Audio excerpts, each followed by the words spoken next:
2 दिन से सूरज उग नहीं रहा।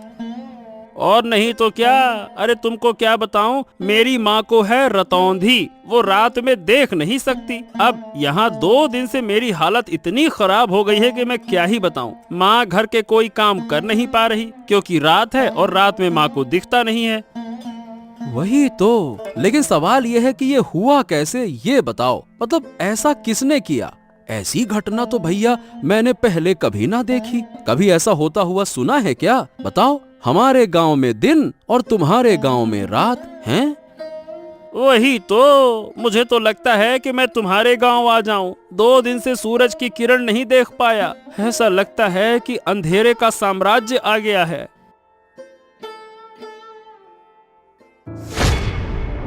अरे अरे अरे अरे, ये क्या हुआ? ए भैया, तू ऐसे गिर काहे पड़ा? हरेंद्र, क्या हो गया तुझको? अरे मतलब क्या हो गया, मुझे खुद समझ नहीं आ रहा। मैंने तुम्हारे गांव में आने के लिए जैसे ही कदम बढ़ाया और झटका लगा। बाप रे, मैं तो तुम्हारे गांव में प्रवेश ही नहीं कर पा रहा हूँ। ऐसा लग रहा है कि जैसे बीच में कोई दीवार खड़ी हो। क्या बात कर रहा है? तो क्या हम एक गांव के लोग दूसरे गांव में नहीं जा सकते क्या? वही तो भैया, लग तो ऐसा ही रहा है। लगता है कि इन दोनों गांव के बीच में कोई अदृश्य कांच की दीवार खड़ी हो गई है। अरे अब क्या करूं, मुझे तो समझ नहीं आ रहा। चल, फिलहाल के लिए तू घर जा, अब देखते हैं क्या किया जा सकता है। कोई उपाय मिल जाए तो मुझे भी बता देना। दोनों गांव में अचानक अजीब घटना हुई। एक गांव में लगातार 2 दिन तक दिन और दूसरे गांव में लगातार 2 दिन तक रात। ऐसी समस्या पहले कभी नहीं देखी गई थी। ओ माँ माँ, अब अच्छा नहीं लग रहा। रात क्यों नहीं हो रही है? इतना लंबा दिन मैंने कभी नहीं देखा। मैं सो भी नहीं पा रहा हूँ, मुझे नींद भी नहीं आ रही। सो नहीं पा रहे हो? क्या हुआ? जाकर सो जाओ। सोने में क्या परेशानी है? मैं क्या सो नहीं रही? वाह, रात के बिना सोने का क्या मजा होता है। रात के बिना सोने से लगता है कि जैसे दिन में सो रहा हूँ। इतना उजाला सहन नहीं हो रहा। ऐसा क्यों हो रहा है माँ? क्यों क्यों माँ? क्या पता किसकी नजर पड़ गई हमारे गांव पर। शायद कोई शाप लग गया है। सुना है हमारे पास वाले गांव में तो 2 दिन से रात हो रही है। 2 दिन से रात हो रही है और रात हो ही नहीं रही है। ये तो बहुत बेकार है। मैं दिन में यहाँ रहूंगा और रात को जाकर उस गांव में सो जाऊंगा। मुझे नहीं रहना दिन में। हाँ, ये हुआ। तुम कैसे सोओगे वो मुझे नहीं पता। 2 गांव के बीच एक अदृश्य दीवार बनी हुई है। वो दीवार पार करके इस गांव के लोग दूसरे गांव में या दूसरे गांव के लोग हमारे गांव में नहीं जा पा रहे। तो क्या होगा माँ? क्या हमारे गांव में कभी रात नहीं आएगी? हमारा गांव ऐसा क्यों हो गया? अगर रात नहीं होगी तो सूरज की गर्मी में हमारा पूरा गांव जलकर खाक हो जाएगा माँ। क्या पता बेटा, हमारे भाग्य में क्या है, लेकिन ऊपर वाला जो करेगा वो हमारे भले के लिए ही करेगा। हाँ, मुझे ये सब कुछ अच्छा नहीं लग रहा माँ। मैं सो नहीं पा रहा हूँ। मेरा सर दुख रहा है। 2 दिन से मेरा सर घूम रहा है। शरीर भी लगता है कि जैसे बीमार हो गया है। मैं क्या करूँ माँ? ओहो, तुम यहाँ से जाओ और अब परेशान मत करो। वैसे भी मैं खुद तकलीफ से जूझ रही हूँ। दूसरी तरफ तुम मुझे बार बार परेशान कर रहे हो।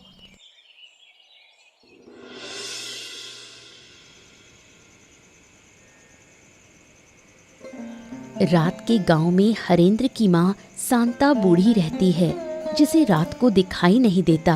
इस वजह से अब जब गांव में रात हो गई है तो शांता बूढ़ी काफी मुश्किल में पड़ गई है। हरेंद्र, ओ हरेंद्र, कहाँ गए तुम? यहाँ आओ, मुझे बाहर ले जाओ। मुझे कुछ भी नजर नहीं आ रहा। अरे बस बस बस बस, आ गया माँ, आ गया। और कितना पुकारोगी? अरे तुम्हारी तकलीफों ने मुझे बेहाल कर दिया है। 2 दिन से तुम मुझे एक पल भी शांति से बैठने नहीं दे रही हो। हरेंद्र हरेंद्र हरेंद्र, कहाँ है, जल्दी आ जल्दी आ। अरे मुझे भी तो बैठने दो। क्या तुम मुझे बोझ समझने लगे हो क्योंकि मैं बूढ़ी हो गई हूँ? जब मैं स्वस्थ थी तब तुमने मुझे पाल पोस कर बड़ा किया, अब तुम मुझे बोझ समझने लगे।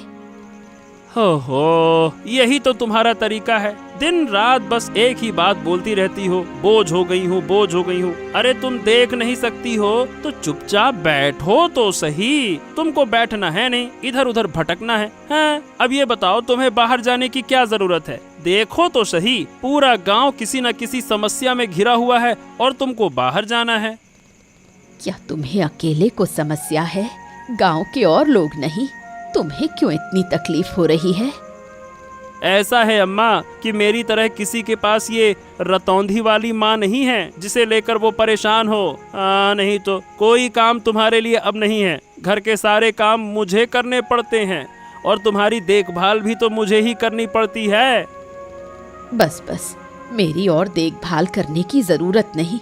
जिस दिन मर जाऊंगी उस दिन तुम समझ पाओगे। तुम लोग बड़े होकर शायद बूढ़ी माँ को ऐसी हालत में छोड़ देते हो। ओहो, बस बस बस बस बस, अब ऐसी बातें मत करो। चलो बताओ कहाँ जाना चाहती हो, मैं तुम्हें लेकर चलता हूँ। फिर खाना भी बनाना है, तुम्हें खाना देना होगा, फिर बर्तन साफ करने हैं, तुम्हारा बिस्तर लगाना है, बहुत सारा काम है। चलो जल्दी बताओ कहाँ जाना है। दूसरी ओर दिन और रात वाले दोनों गांव के बीच ही एक बुढ़िया का घर है। बुढ़िया और साधु के बीच काफी बातचीत है। क्या काम किया आपने? आपका तो जवाब ही नहीं। मुझे तो विश्वास ही नहीं था कि आप ऐसा बड़ा काम कर पाएंगे।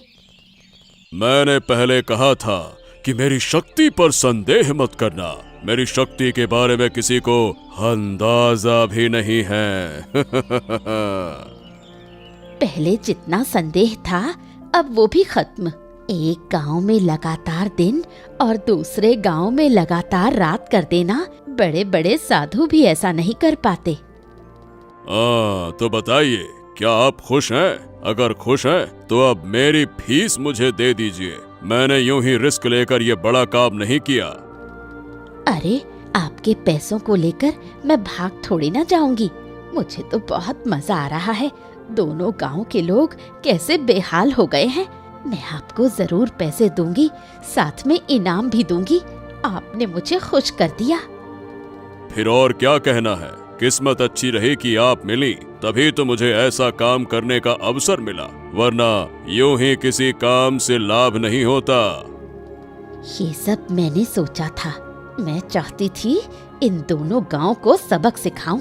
अब आपके जरिए मैंने अच्छे से सबक सिखा दिया।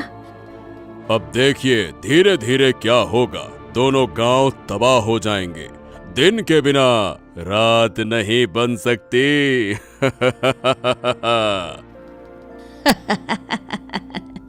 मैं भी यही चाहती थी। मैंने इस दिन का बहुत इंतजार किया है। अब मैं उन्हें हर तरह की तकलीफ दिखाकर सिखा दूंगी कि दुख और अपमान क्या होता है। अब वो मेरा कभी अपमान करने की हिम्मत नहीं करेंगे। मैं चाहती हूँ कि इन दोनों गांव के बीच सिर्फ मैं बची रहूं और कोई ना रहे। अरे अरे बेटा, अरे रुक जाओ बेटा, इस तरह से क्यों दौड़ते हो? क्या हो गया? अरे रुक जाओ, गिर जाओगे। बेटा रुको रुको। पिताजी पिताजी, हाँ, पिताजी पिताजी, मुझे एक बड़ी बात पता चल गई है। मैंने दिन और रात की असली वजह जान ली है। पिताजी पिताजी पिताजी, अब आप कुछ उपाय निकालो, वरना दोनों गांव वाले मर सकते हैं। अरे बेटा शांत हो जा। हाँ, अब ये बता क्या हुआ, कैसे जाना तुमने? बता मुझे। पिताजी पिताजी, हमारे दोनों गांव के बीच में उस बुढ़िया का घर है ना, वही बुढ़िया जो गांव वालों से बात भी नहीं करती, ये सब कुछ वही करवा रही है। क्या? ये क्या कह रहे हो तुम? क्या सच में ऐसा है? पर ये बताओ, तुम्हें कैसे पता चला कि वो करवा रही है?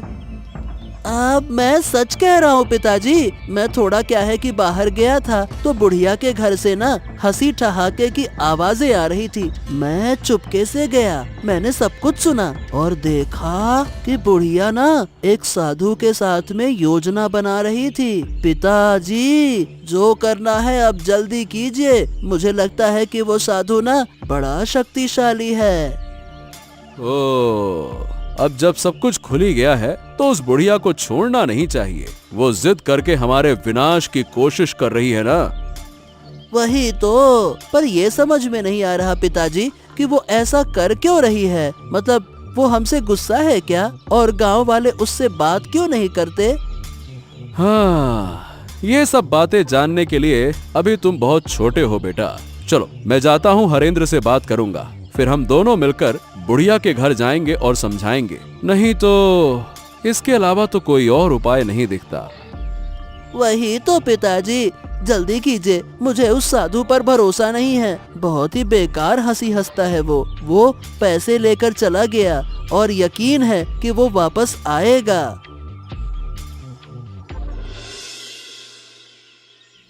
कैलाश और हरेंद्र जब बुढ़िया से सच्चाई पूछते हैं तो बुढ़िया सीधे इनकार कर देती है। वो किसी भी तरह ये मानने को तैयार नहीं कि उसका इसमें किसी भी तरह का रोल है। ओ सुनो बुढ़िया, हमने तुम्हारे साथ कुछ नहीं किया और जिन लोगों ने ये किया अब वो जिंदा नहीं है। फिर भी तुम हमसे क्यों नाराज हो, मुझे समझ में नहीं आता। नाराज ना रहूं तो क्या करूं? तुम लोग मेरे किसी काम के नहीं। मैं यहाँ अकेली हूँ, मुझे कितनी मदद चाहिए तुम्हें इस बात का अंदाजा भी है।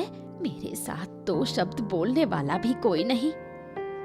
ऐसा है कि लोग तुमसे बात इसलिए नहीं करते क्योंकि तुम गुस्सैल हो, तुम्हें गुस्सा बहुत आता है। गांव वाले तुमसे डरते हैं, इसीलिए कोई तुम्हारे पास नहीं आता। पर इसका मतलब ये नहीं है कि तुम हमारे गांव को नुकसान पहुंचाओ।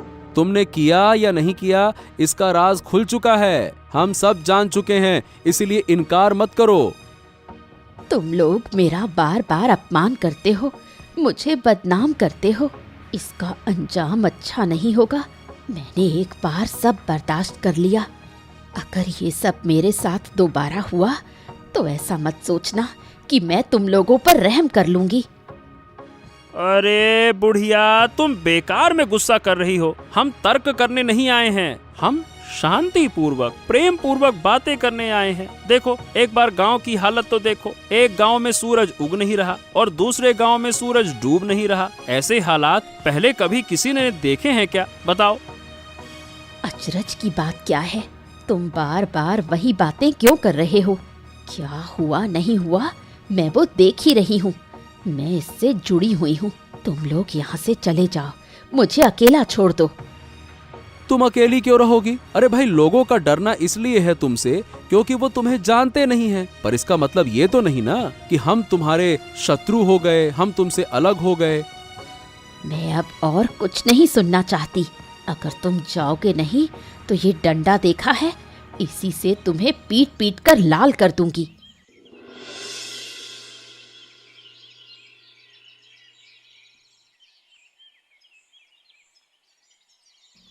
क्या तुम सच में उस बूढ़ी के पास गए थे? रिशान ने मुझे बताया। कुछ फायदा हुआ क्या? हाँ, जितना समझ में आया उससे ये पता चला कि आराध्या, वो जो बुढ़िया है ना, वो दोनों गांव पर बहुत गुस्सा है। इसीलिए बूढ़ी ने किसी साधु की मदद से हमारे इन दोनों गांवों के साथ में ऐसा किया। तो क्या इन दोनों गांव को फिर पहले जैसा करना संभव नहीं? ऐसा लगता तो नहीं है। मैंने और हरेंद्र ने मिलकर बूढ़ी को वैसे तो बहुत समझाने की कोशिश की, पर सही बताऊं बूढ़ी सुनना ही नहीं चाहती है। वो किसी भी तरह से हमारी बात समझना ही नहीं चाहती है। सच में मुझे तो डर लग रहा है। अगर ऐसे ही चलता रहा तो गांव में कोई नहीं बचेगा। धीरे धीरे सब कुछ नष्ट हो जाएगा। तुम सब लोग चिंता मत करो, देखना मैं सब ठीक कर दूंगा। वाह वाह वाह वाह वाह, सुन रही हो इसकी बातें? हम यहाँ इसके पिताजी कुछ कर नहीं पा रहे, उन्होंने हमें लाठी से खदेड़ दिया, अब ये जाकर ठीक करेंगे। क्यों महाशय? तुमने भी ना इस लड़के की बात मान ली है। इसे इन चीजों की क्या समझ? उसने जो कहा वही बहुत है। अरे माँ, मैं यूं ही नहीं कह रहा, मैं सच कह रहा हूँ। मैं सब कुछ ठीक कर दूंगा, तुम लोग देख लेना। उस साधु को मैं जानता हूँ, अगर मैं उसे एक बार पकड़ लूंगा तो उसे नष्ट कर दूंगा। बहुत मारूंगा मैं उसे गुच्छे बना के। अच्छा अच्छा अच्छा अच्छा, समझ गया। लेकिन हाँ, फिर कोई शरारत करने से पहले जरा सोच समझ कर। वैसे भी हमारी मुश्किलों का अंत नहीं है। अब आगे क्या होगा समझ नहीं आता। कहीं तुम्हारी हरकतों से वो बुढ़िया और गुस्सा ना हो जाए। नहीं पिताजी, मैं शरारत परारत नहीं करता। अब मैं बड़ा हो गया हूँ। पर हाँ, आप चिंता मत कीजिए, अब आगे जो होगा अच्छा ही होगा, देख लेना। अब बहुत बातें हो गई, तुम दोनों जाओ और हाथ मुंह धोकर आओ, मैं खाना देती हूँ।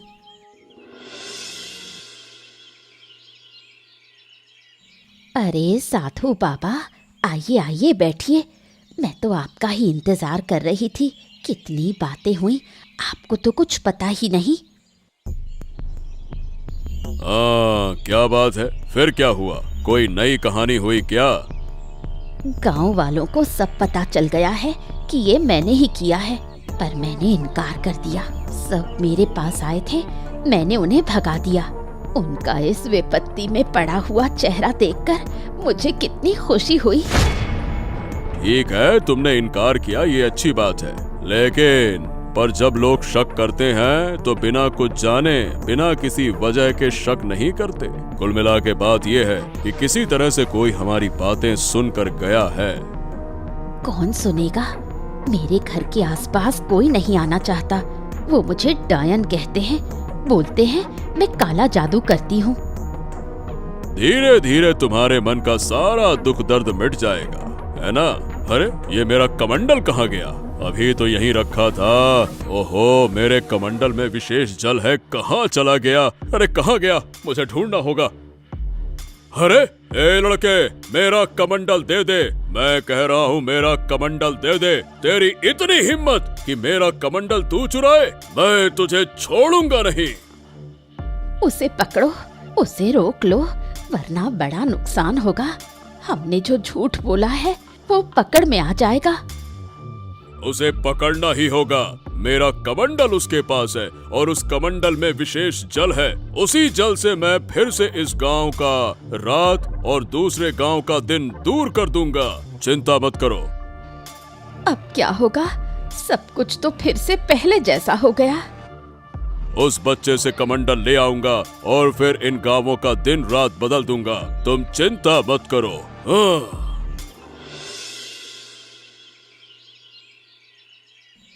ए लड़के, तेरी इतनी हिम्मत कि तूने मेरा कमंडल छुआ, मैं तुझे श्राप दे सकता हूँ। क्या तू जानता है?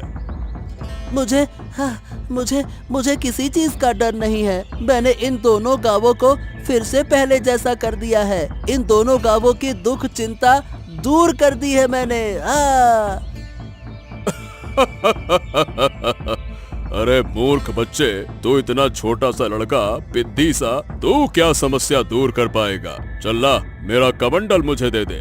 उस कमंडल के पानी से मैं फिर से इस गांव की रात और दूसरे गांव का दिन, ये जो समस्या है इसे दूर कर दूंगा। ला। मैं कभी ऐसा होने नहीं दूंगा। मैं इस कमंडल का पानी फेंक दूंगा, फिर देखता हूँ कि तुम दोबारा से एक गांव में रात और दूसरे गांव में दिन कैसे कर पाते हो।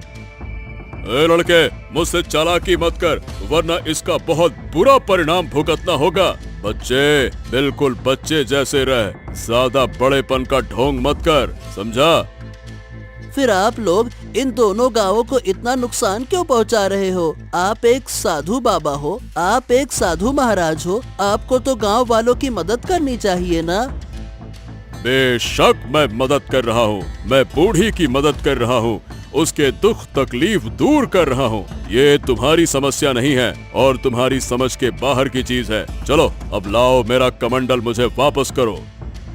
नहीं नहीं नहीं नहीं नहीं, मैं नहीं देने वाला। मैंने कह दिया ना, नहीं दूंगा, नहीं दूंगा तो नहीं दूंगा। किसी भी सूरत में तुम्हें ये कमंडल नहीं मिलेगा। ओह, ठीक है, तो अब तू दंड भुगतने के लिए तैयार हो जा, शरारती बच्चे। अरे छोड़ दो मुझे, छोड़ दो, मैं कह रहा हूँ छोड़ दो। अगर मेरे पिता को पता चला तो वो आपको गांव से निकाल देंगे और आप फिर कभी इस गांव में नहीं आ पाएंगे। छोड़ दो मुझे, छोड़ दो। जब पहले मैं तुझे बोल रहा था तो तू तो नौटंकी कर रहा था, अब तू बच कर दिखा। जब अच्छे से बोला था तब तो माना नहीं। तुझे मैं जरूर खत्म कर दूंगा। मेरे साथ शरारत करने आया था ना तू? चल। रिशान को न पाकर कैलाश का परिवार पगला सा हो जाता है। लोग समझते हैं कि इस अनहोनी के पीछे जरूर बुढ़िया का ही हाथ है। बूढ़ी माँ, बूढ़ी माँ, बूढ़ी माँ, हमें बचाओ, हमारी मदद करो बूढ़ी माँ। हम तुमसे हाथ जोड़कर विनती कर रहे हैं बूढ़ी माँ। क्या हुआ? फिर कोई अनहोनी हो गई? मैं किसी की मदद नहीं कर सकती। मैं मदद करने वाली नहीं हूँ। तुम लोग तो मुझे डायन कहते हो, बोलते हो मैं काला जादू करती हूँ। मैं काला जादू करती हूँ, मैं किसी की मदद क्यों करूँ? हमारी मदद करो, दया करो बूढ़ी माँ, दया करो। हमें अपना बेटा नहीं मिल रहा, कहाँ गया हम कुछ नहीं जानते। आप खोज कर बताइए, मुझे पता है कि आप जानती हैं। अब बहुत दुख हुआ ना, पर उस दिन जब मैंने गांव वालों के पास जाकर अपने बच्चे के लिए मदद मांगी थी तो तुम लोग कहाँ थे? तब तुमने मेरी मदद नहीं की। क्यों? मैं गरीब हूँ इसलिए? क्या आप ऐसा क्यों कह रही हैं? मैं सही कह रही हूँ। मेरा बच्चा बीमार था, मैंने सबके पास मदद मांगी, किसी ने मेरी मदद नहीं की। सबने मुझे अपमान करके भगा दिया। आखिर मेरा बच्चा मर गया। क्या मैंने कम दुख पाया? अब वो तो हमें कुछ भी नहीं पता था। आप हमें इतनी बेकार नजरों से क्यों देखती हैं? कृपया करके बताइए ना, मेरा बेटा कहाँ है? मैं अपने बच्चे के बिना नहीं जी पाऊंगा, नहीं जी पाऊंगा। जीऊंगी, जरूर जीऊंगी।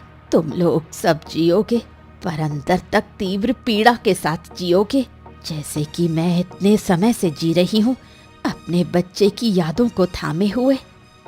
अरे कैसी इंसान है आप? एक छोटा बच्चा मेरा नहीं मिल रहा, कोई अनहोनी हो गई तो क्या आप थोड़ी सहानुभूति नहीं दिखा सकती? हर समय दुश्मनी, दुश्मनी, दुश्मनी, क्यों क्यों? उन बातों की मुझे परवाह नहीं। जो तुम्हारे भाग्य में लिखा है वही होगा। मैं किसी की मदद नहीं कर सकती, बिल्कुल नहीं कर सकती। तुम लोग यहाँ से चले जाओ। दोनों गांव की समस्या खत्म करने के लिए बेचारे रिशान को अपनी जान की आहुति देनी पड़ी।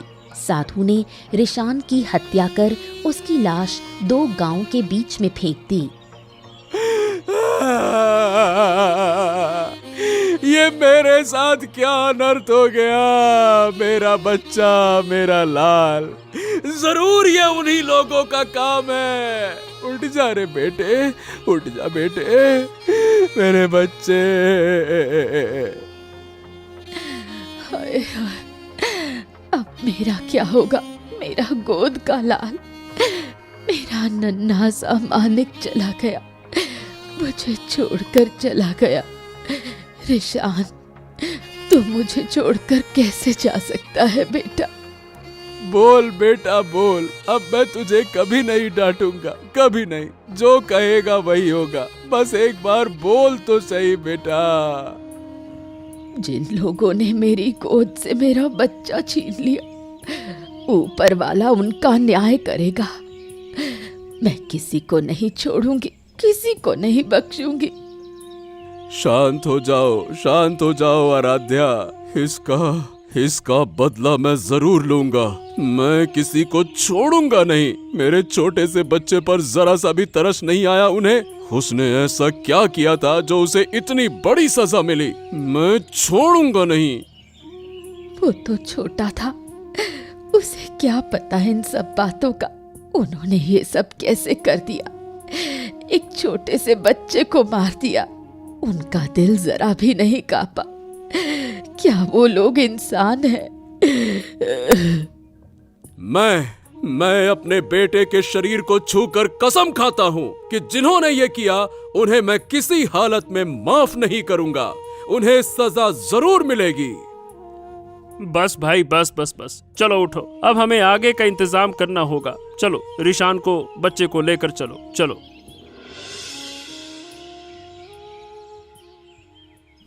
हाँ क्या बूढ़ी, अब तो तुम खुश हो ना? तुम्हारी मनोकामना धीरे धीरे पूरी कर रहा हूँ। अब तुम मेरी तरफ भी थोड़ा ध्यान दो। अरे आप चिंता मत कीजिए, आपके सारे पैसे मैं दे दूंगी, कोई दिक्कत नहीं होगी। आप बस इसी तरह मेरा काम करते रहिए। मैं इतनी खुश पहले कभी नहीं हुई। अगर तुम चाहो तो मैं तुम्हें और भी खुश कर सकता हूँ। जरूर चाहती हूँ। मैं चाहती हूँ कि इन दोनों गांव का एक भी बच्चा जिंदा ना बचे, सबकी गोद खाली हो जाए। आज जो लोग रो रहे थे उन्हें देखकर मुझे कैसी पिशाची सी खुशी मिल रही थी, क्या बताऊं। बहुत बढ़िया, बहुत बढ़िया। तो तुम पैसों का इंतजाम करो, मैं एक एक करके इन दोनों गांव के सारे बच्चों को मार दूंगा। मैं वादा करता हूँ कि इन गांव में एक भी बच्चा जिंदा नहीं रहेगा। यही तो मैं चाहती हूँ, मैं इसी दिन का इंतजार कर रही थी। बेटे, तू ऊपर बैठा देख रहा है ना? देख, तेरी माँ तेरी मौत का बदला ले रही है। जो दर्द मुझे हुआ था वही दर्द अब मैं सबको दूंगी। इतनी जल्दी खुश मत हो, हमें धीरे धीरे सब करना होगा। आज से हर रात इन दो गांवों में एक एक बच्चा गायब होगा और मैं उसका बलिदान दूंगा। इससे तुम्हारा भी फायदा होगा और मेरा भी स्वार्थ सिद्ध होगा। कोई दिक्कत नहीं, मैं हर रात तुम्हें बच्चों को पकड़ने में मदद करूंगी। जरूरत पड़ी तो खुद पकड़ कर लाऊंगी। सब मुझे डायन कहते हैं, अब मैं उन्हें दिखाऊंगी असली डायन क्या होती है। तो फिर ठीक है, मैं बलिदान की पूरी व्यवस्था करता हूँ। हर रात एक बच्चे की हत्या करनी होगी, तभी मैं और शक्तिशाली बनूंगा। नहीं, अब ये सब कुछ और नहीं चलेगा। मैंने अपने बेटे को खो दिया है। मैं नहीं चाहता कि किसी और का बच्चा ऐसे मरे। बच्चे को खोने का दर्द मैं अच्छी तरह से जानता हूँ। हाँ, लेकिन कैलाश, अब हम करेंगे क्या दादा? वो साधु तो बहुत ताकतवर है, उससे हम लड़ेंगे कैसे? साधु को बाद में देख लेंगे, पहले उस डायन बूढ़ी का कुछ करना होगा। उसका दिमाग खराब हो गया है, बेटे को खोकर पागल हो गई है वो पागल। अच्छा ठीक है, लेकिन हम उसे मार तो नहीं सकते हैं ना? हमने अपने बेटे के शरीर को छूकर कसम खाई है, जिन्होंने ये किया है उन्हें सजा देंगे। उस डायन बूढ़ी से बड़ी सजा और कोई नहीं हो सकती। अच्छा, क्यों नहीं मार सकते? जब उसने मेरे बच्चे को नहीं छोड़ा, जब उसे गांव के सभी बच्चों को मारने का मन हो रहा है, तो मैं भी उस विकृत दिमाग की डायन को मार सकता हूँ। बिल्कुल मार सकता हूँ। खून का बदला खून, बिल्कुल। और मैंने तय कर लिया है, बूढ़ी को मैं जिंदा जला दूंगा। उसके लिए यही सजा सही रहेगी। अगर वो जिंदा रही तो कभी नहीं सुधरने वाली। उसका दिमाग पूरी तरह से खराब हो चुका है। ठीक है, मुझे कोई आपत्ति नहीं है, लेकिन गांव के लोग क्या कहेंगे? एक जिंदा इंसान को जलाकर मार देंगे तो क्या ये ठीक रहेगा? वो इंसान नहीं है भाई, वो इंसान हो ही नहीं सकती। वो एक डायन है, डायन। और डायन को जलाने का आदेश खुद भगवान ने दिया है। अगर तुम मेरे साथ रहना चाहते हो तो रहो, नहीं तो मैं अकेले ये काम करूंगा और आज ही मैं उसके घर में आग लगा दूंगा। नहीं नहीं नहीं नहीं, ऐसी बातें क्यों कर रहे हो? मैं तुम्हारे साथ रहूंगा। ये बूढ़ी हमारे गांव के लिए भी बड़ी मुसीबत बन गई है। अब बस बहुत हो गया, चलो जो फैसला लिया है वही करेंगे, चलो। बूढ़ी के घर में आग लगाने से वो जलकर मर गई। उसके मरने के बाद सब लोगों ने मिलकर साधु को सजा देने का निश्चय किया। साधु, ओ साधु, अरे कहाँ है रे तू? आज तेरे पापों का अंत होगा, निकल बाहर। क्या हो गया? सब लोग मेरे आश्रम में क्यों जुटे हो? क्या तुम्हें मेरी शक्ति का अंदाजा नहीं है क्या? अहंकार पतन की जड़ है, ये बात जानते हैं ना आप? मुझे ये बातें सिखाने मत आओ। मैं साधु हूँ, साधु। मेरी शक्ति असीम है। चाहूं तो मैं अभी तुम सबको समाप्त कर दूंगा।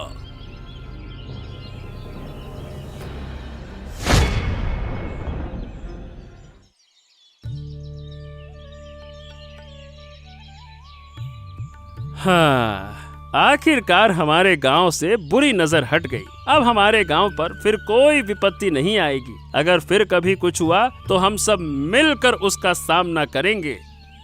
हाँ, गांव तो आखिरकार ठीक हो गया, लेकिन मैंने अपना बेटा खो दिया। मेरा बेटा अपनी जान देकर इस गांव को मुक्ति दिलाकर चला गया।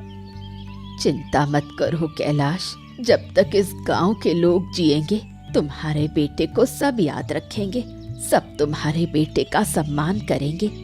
पीढ़ी दर पीढ़ी तुम्हारा बेटा हमारे इन दोनों गांव के बीच जिंदा रहेगा। ऐसा ही हो बूढ़ी माँ, ऐसा ही हो। लेकिन अब से हमें ये भी ध्यान रखना होगा कि बूढ़ी के बेटे जैसा कोई और बच्चा किसी बीमारी में आकर मदद ना पाकर मर ना जाए, वरना हर घर में ऐसी डायनें पैदा हो जाएंगी। बिल्कुल सही कह रही हो आराध्या, हम सब एक दूसरे का ध्यान रखेंगे। ये दोनों गांव अब से अलग नहीं रहेंगे, बल्कि हमेशा एक दूसरे की मदद करेंगे। ऐसा ही हो, और मैं अनुरोध करूंगी कि मेरे बेटे के लिए सब लोग प्रार्थना करें, सब मेरे बेटे को याद रखें, सुख शांति से रहें। ऐसे ही मजेदार मजेदार किस्से देखने